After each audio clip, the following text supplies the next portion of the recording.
Good evening. This is All India Radio. I am Naresh Mago and with me is Prashant Kumar Sinha with the evening news.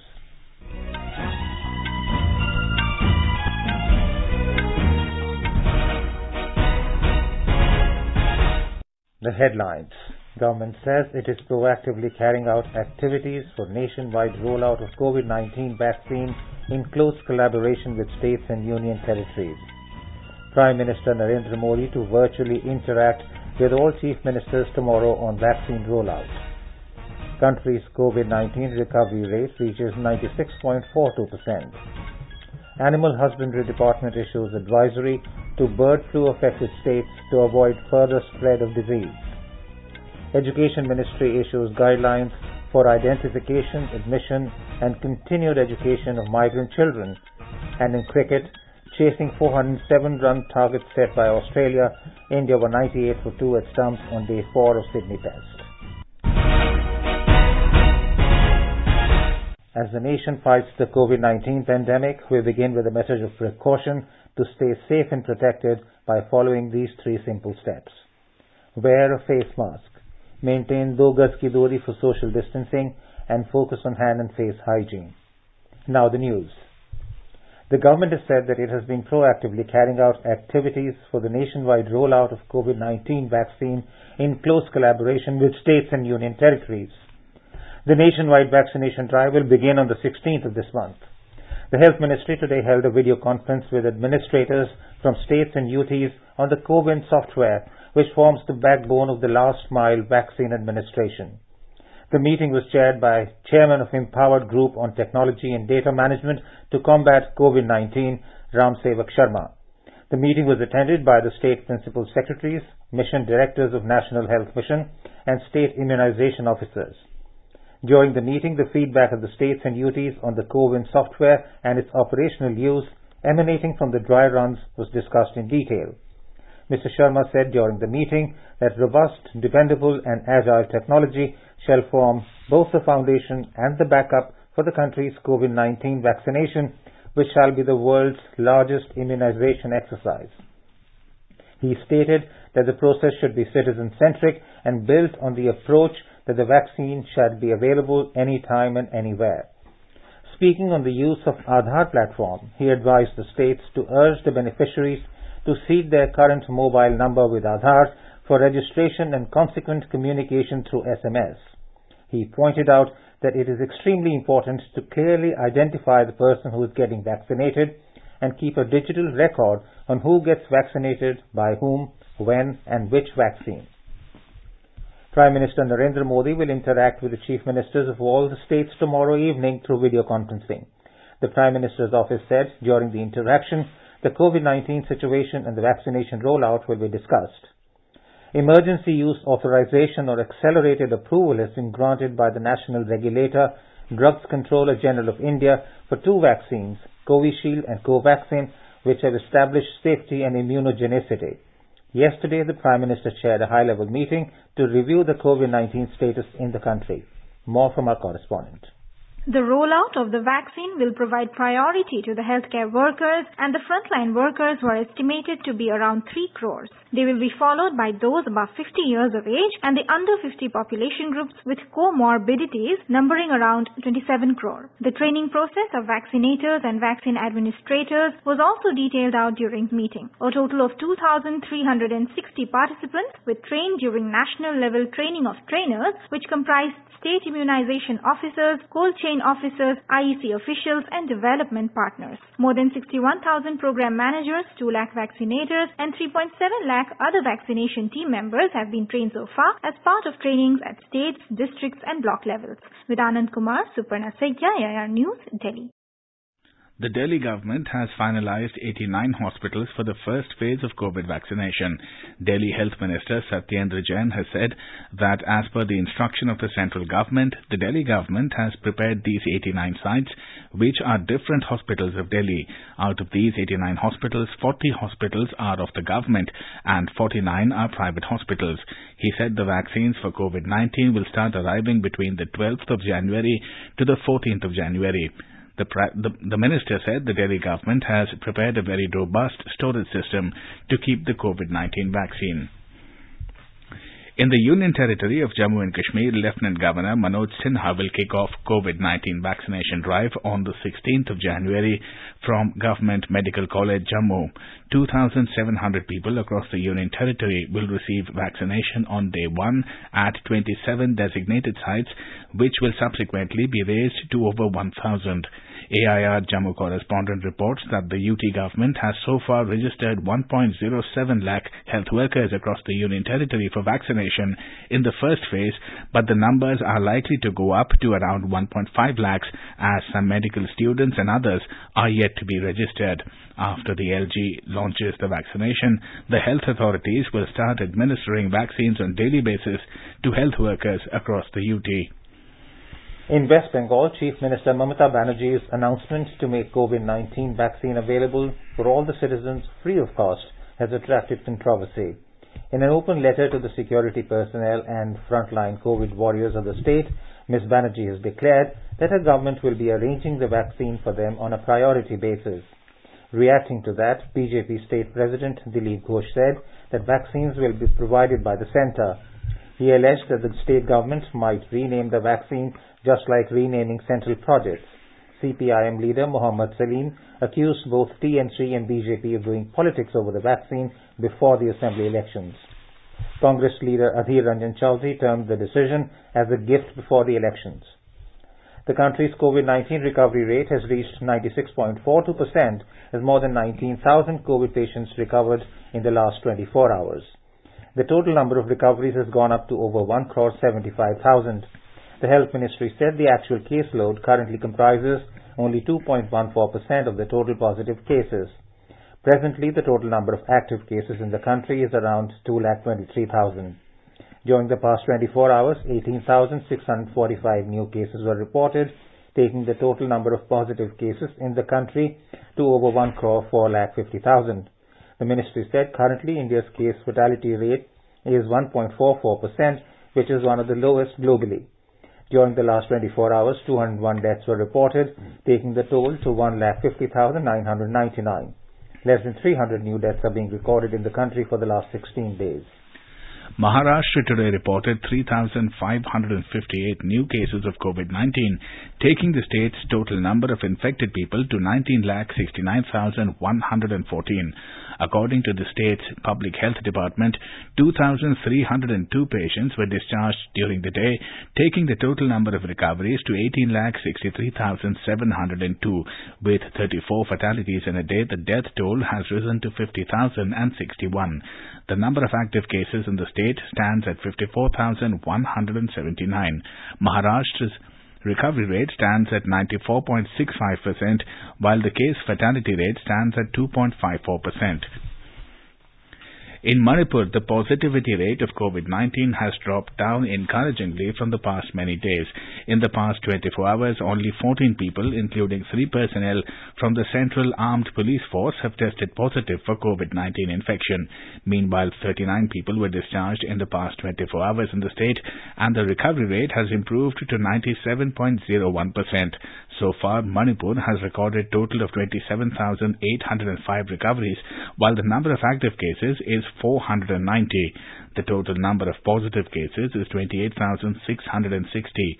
So far, 365 people have died due to the pandemic in the state. You are listening to the evening news on All India Radio. A reminder of the headlines before we move on. Government says it is proactively carrying out activities for nationwide rollout of COVID-19 vaccine in close collaboration with states and union territories. Prime Minister Narendra Modi to virtually interact with all chief ministers tomorrow on vaccine rollout. Country's COVID-19 recovery rate reaches 96.42%. Animal Husbandry Department issues advisory to bird flu affected states to avoid further spread of disease. Education Ministry issues guidelines for identification, admission and continued education of migrant children. And in cricket, chasing 407-run target set by Australia, India were 98 for 2 at stumps on day 4 of Sydney Test. For quick news updates round the clock, follow us on our Twitter handle at AIR News Alerts. चलो मिलकर एक शुरुआत करें, चलो एक फैसला आज करें,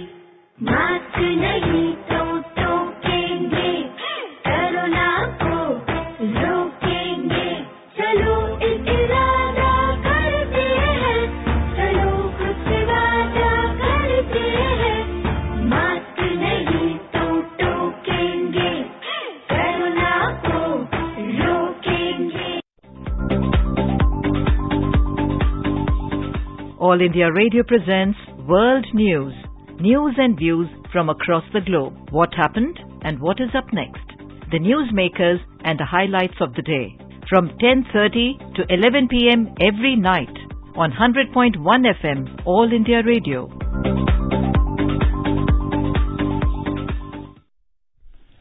The Department of Animal Husbandry and Dairying has issued advisories to the avian influenza affected states so as to avoid further spread of the disease. So far, the disease has been confirmed from 7 states: Kerala, Rajasthan, Madhya Pradesh, Himachal Pradesh, Haryana, Gujarat and Uttar Pradesh. The Ministry of Fisheries, Animal Husbandry and Dairying, in a statement, said that after confirmation of avian influenza positive samples in 2 poultry farms of Panchkula district of Haryana, the state has deployed 9 rapid response teams and the control and containment operation is underway. The ministry said control and containment have been completed in both the affected districts of Kerala and post-operational surveillance program guidelines have been issued to the state. The central teams formed for monitoring the situation in the affected areas of the country are visiting the affected sites. The Education Ministry has issued guidelines for identification, admission and continued education of migrant children. The ministry said in order to mitigate the impact of challenges thrown by the COVID-19 pandemic for out-of-school children, it was felt necessary for every state and union territory to devise a proper strategy for preventing increased dropouts, lower enrollments and loss of learning. The main features of the guidelines are identifying out-of-school children, their continued education and for children with special needs, and enrollment drives and awareness generation. The guidelines highlight for continuation of non-residential training for the identified out-of-school children through volunteers, local teachers and community participation. The states and UTs are to carry out proper identification of the out-of-school children for the 6 to 18 years age group through a comprehensive door-to-door survey and prepare an action plan for their enrollment. It also stressed to undertake awareness generation among parents and community for enrolling and attendance of children. The government today said that more than 70 lakh paddy farmers have benefited from the current Kharif marketing season procurement operations with minimum support price MSP value of over 1 lakh crore rupees. The Agriculture Ministry said the government continues to procure Kharif crop at its minimum support price from farmers as per its existing MSP schemes. Around 532 lakh tons of paddy have been procured from 20 states including Punjab, Haryana, Uttar Pradesh, Jammu and Kashmir, Andhra Pradesh and Chhattisgarh. The government through its nodal agencies has also procured over 2,83,000 tons of moong, urad, groundnut pods and soya bean, benefiting more than 1,51,000 farmers. Private companies in Punjab have started purchasing cotton way above the minimum support price MSP fixed by the government for this season. The Cotton Corporation of India, CCI, the government authorized agency for cotton procurement, is purchasing the produce between 5,665 rupees and 5,725 rupees per quintal, while private players have started buying it for 5,900 rupees per quintal. Private players include cotton traders and cotton factories from different parts of Punjab. In the Union Territory of Jammu and Kashmir, the government has reduced the age limit of the aspirants of Jammu and Kashmir Administrative Services exam from 37 years to 32 years. AIR Jammu correspondent reports that J&K Public Service Commission has announced that the vacancies will be filled up in accordance with the provisions contained in J&K Combined Competitive Exam Rules 2018. In J&K PSC, the recruiting agency had earlier notified that the Combined Competitive Preliminary Exam KAS 2021 will be held for 257 posts referred by the government. The aspirants have demanded a rollback of the decision. They said that the age limit in Uttar Pradesh and other states was 35 to 40 years, but J&K government has reduced it to 32 years, which will prove detrimental to the aspirants. The Ministry of Road Transport and Highways has issued a notification to facilitate the issuance of International Driving Permit IDP for Indian citizens whose IDP has expired while they were abroad. The Ministry in a statement said that there was no mechanism for its renewal while citizens were abroad and their IDP expired. The Ministry said now with this amendment it is proposed that Indian citizens can apply for renewal through the Indian embassies and missions abroad from where these applications would move to the Vahan portal in India to be considered by the concerned road transport officers, RTOs. The international driving permit would be couriered to the citizen at his or her address abroad by the respective RTOs. The ministry said that the notification also removes the conditions of a medical certificate and a valid visa at the time of making the request for the IDP in India. Maharashtra Chief Minister Uddhav Thackeray today visited Bhandara District Hospital and announced an official probe into the fire incident in which 10 newborns died. He said that a team comprising Divisional Commissioner and Mumbai Fire Brigade Chief, Mumbai Fire Chief P.S. Rahangdale will probe the incident.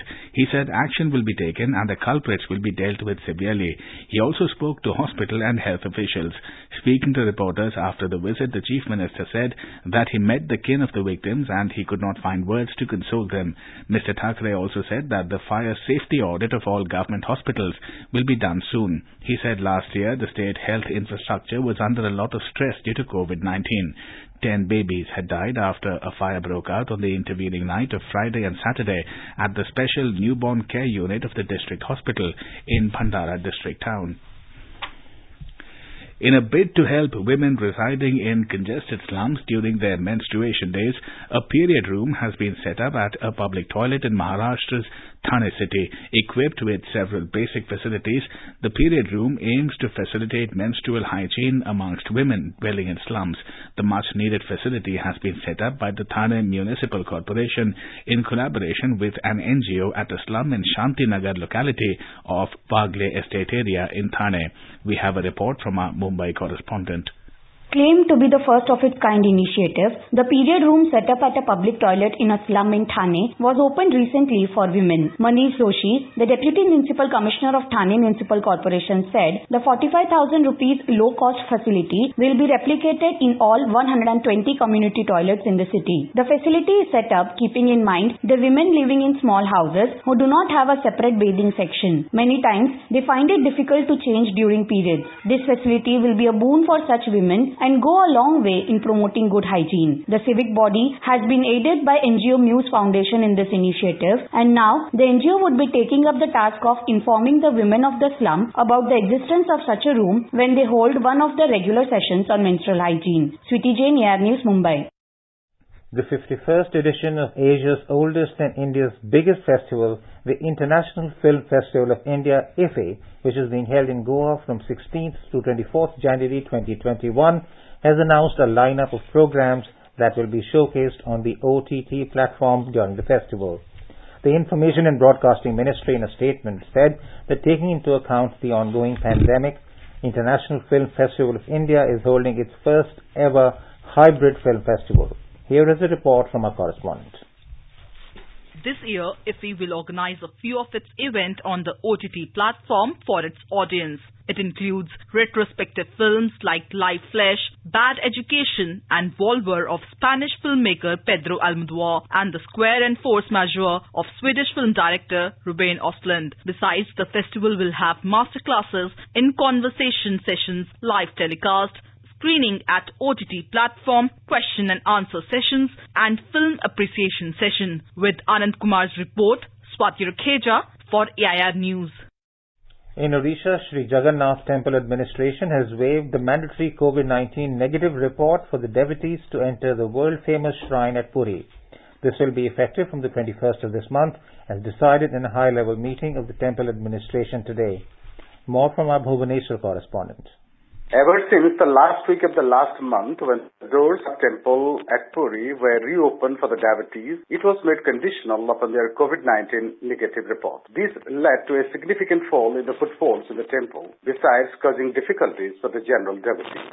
However, today's decision to decouple COVID negative report from the devotees visiting the deity has brought in a big relief for lakhs of them. As of now, up to 30,000 devotees will be allowed per day to enter the temple, of course, with adherence to all COVID-19 preventive protocols. Grace Chandra Das, AIR News, Bhubaneswar. Indonesian authorities today located the black boxes of the Sri Vijaya Air jet that crashed into the sea soon after taking off from the capital Jakarta yesterday. Navy divers have found wreckage from flight SJY-182 after locating a signal from the aircraft's fuselage. Commander of the Indonesian National Armed Forces, Marshal Hadi Djadjanto, said the locations of Flight SJ-182's 2 black boxes have been identified.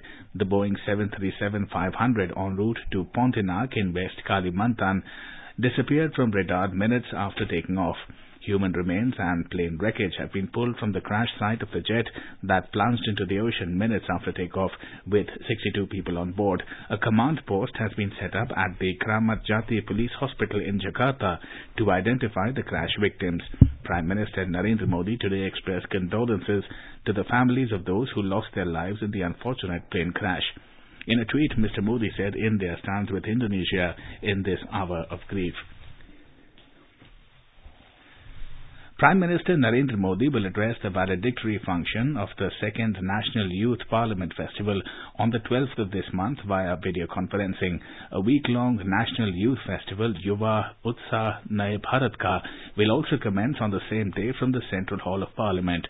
The festival, which is being organized by the Ministry of Youth Affairs and Sports, is held every year to commemorate the birth anniversary of youth icon Swami Vivekanand. This year, the festival has been organized in virtual mode, where talent from every state has been included.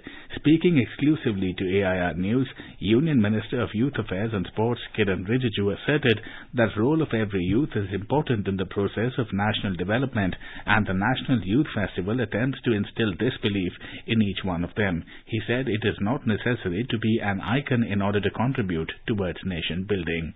किसी भी देश का असली ताकत युवा शक्ति होता है। युवा शक्ति को जिसने पहचान लिया वो देश मजबूत है। तो युवा शक्ति को देश के निर्माण में कैसे योगदान करना चाहिए, ये एक तरीके से वो सेलिब्रेशन है। भारत के कोने कोने में जितना जो युवाओं का संगठन है और हर एक युवा को हम किसी न किसी तरीके से डायरेक्टली इनडायरेक्टली जुड़ रहे हैं और साथ साथ में हम अपने कार्यक्रम में सम्मिलित करते हुए ये सेलिब्रेशन कर रहे हैं। जो विकसित भारत का सपना है उसमें युवाओं का योगदान को किस तरीके से हम इसको इस्तेमाल करना चाहिए, ये युवा महोत्सव में एक दिशा देता है। Listeners can tune in to 100.1 FM Gold channel at 9:15 p.m. tonight for a complete interview of the Union Minister of Youth Affairs in the program Spotlight. The News Services Division of All India Radio and its bilingual live phone-in program tonight will bring you a special discussion on COVID-19. Dr. Rajendra K. Dhamija, Head of Neurology Department at Lady Hardinge Medical College, will participate in the discussion. This can be heard on FM Gold channel and additional frequencies from 9:30 p.m. onwards. Listeners can ask questions to the experts on toll-free telephone number 1800115767. You can also ask questions on telephone number 011-2331-4444 and post queries on our Twitter handle at AIR News Alerts by #AskAIR. Environment Minister Prakash Javadekar has said that over 1,200 crore rupees will be spent by Road Transport and Highways Ministry to create the infrastructure for safe movement of wildlife on the national highways. In a tweet, Mr. Javadekar said this includes construction of underpasses on the Nagpur-Jabalpur National Highway, which passes through the Painch National Park, and also at highways including Gadchiroli and Chandrapur and Chimur-Vadodara. In cricket, chasing an imposing target of 407 runs set by Australia, India were 98 for 2 in their second innings at the draw of stumps on day 4 of the third test at Sydney. Ajinkya Rahane and Cheteshwar Pujara were at the crease at the end of the play. They had put on 71 runs together. India have an uphill task ahead to save the match, as several cracks exposed on the pitch, which will help the hosts' ace spinner Nathan Lyon. Earlier in the day, Australia declared the second innings on 312 for 6 at tea. Steve Smith missed out on a second 100, but rookie Cameron Green flayed a hapless Indian attack to score 84 runs. Navdeep Saini and Ravichandran Ashwin took 2 wickets each for India. Jigmet Dolma from India secured 4th position in the Dhaka Marathon 2021 organized today. Jigmet Dolma is an SPO of Ladakh Police. The marathon was organized to commemorate the return of Bangabandhu Sheikh Mujibur Rahman from Pakistan jail to Bangladesh in 1972. 2 more women runners from India and a total of 8 athletes participated in the marathon. In the full marathon amongst SAARC countries and local runners, Bahadur Singh of India became the champion in the men's category and Pushpa Bhandari of Nepal became the champion in the women's category. Today is World Hindi Day. The day is commemorated every year with the objective to promote use of Hindi language abroad. On this day in 2006, the first World Hindi Conference was held in Nagpur with the aim to promote the language worldwide, and since then every year the 10th of January is being observed as World Hindi Day. The Ministry of External Affairs and Indian Missions Abroad also observe the day annually. Information and Broadcasting Minister Prakash Javadekar extended his best wishes to citizens on the occasion of World Hindi Day. Education Minister Ramesh Pokhriyal Nishank also extended his greetings on the occasion. In a tweet, Mr. Nishank said that languages play an important role in the social, political and cultural development of a country. He said it is an important link in the unity and integrity of the entire nation. The minister said Hindi language is the key to establishing unity in diversity. In a tweet on the occasion, UNESCO Director General Audrey Azoulay said Hindi is one of the most spoken languages of the world. She said on World Hindi Day we celebrate linguistic diversity to better understand each other. On the occasion, Indian Embassy in France shared a video of French citizen Nicolas, who is greatly influenced by Indian culture and Hindi. He has been doing research on poetic contemplation of veteran Hindi poet Kunwar Narayan for the past 2 years. नमस्ते, मेरा नाम Nicola बुआ प्रिंसिपातो है। मैं France से हूँ, Paris से हूँ और इनाल्को में अपना पीएचडी शोध कर रहा हूँ और हिंदी भी पढ़ाता हूँ। आज बड़ा शुभ दिन है हिंदी के लिए। हिंदी भाषा ने मेरे जीवन में एक बड़ी भूमिका निभाई है और आज भी निभा रही है। भारतीय संस्कृति ने अपनी भाषा से मुझ पर एक गहरी छाप छोड़ी है। The embassy also shared video of Gail Binakio, who expressed views on her relationship with the Hindi language.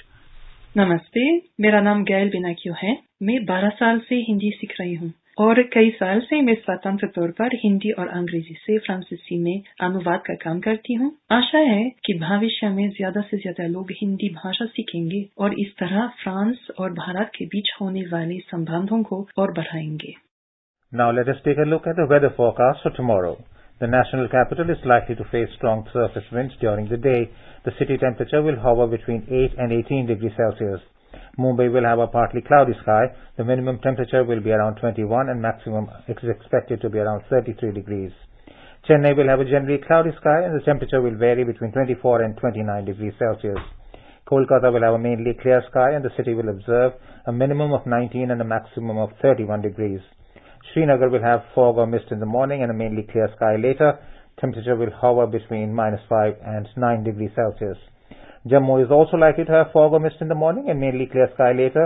The minimum temperature will be around 7 and maximum 17 degrees. Leh will have a clear sky. The minimum temperature will be around -14 and maximum around -2 degrees. Gilgit will have fog or mist in the morning and a mainly clear sky later. The temperatures will hover between -4 and 9 degrees. Muzaffarabad will have a mainly clear sky and the temperature will hover between 3 and 15 degrees Celsius.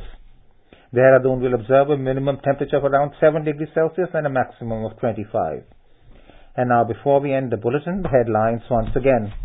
Government says it is proactively carrying out activities for nationwide rollout of COVID-19 vaccine in close collaboration with states and union territories. Prime Minister Narendra Modi to virtually interact with all chief ministers tomorrow on vaccine rollout. Country's COVID-19 recovery rate reaches 96.42%. Animal Husbandry Department issues advisory to bird flu affected states to avoid further spread of disease. Education Ministry issues guidelines for identification, admission and continued education of migrant children. And in cricket, chasing 407 runs target set by Australia, India were 98 for 2 at stumps on day 4 of Sydney Test. And with that, we end the evening news. Good night.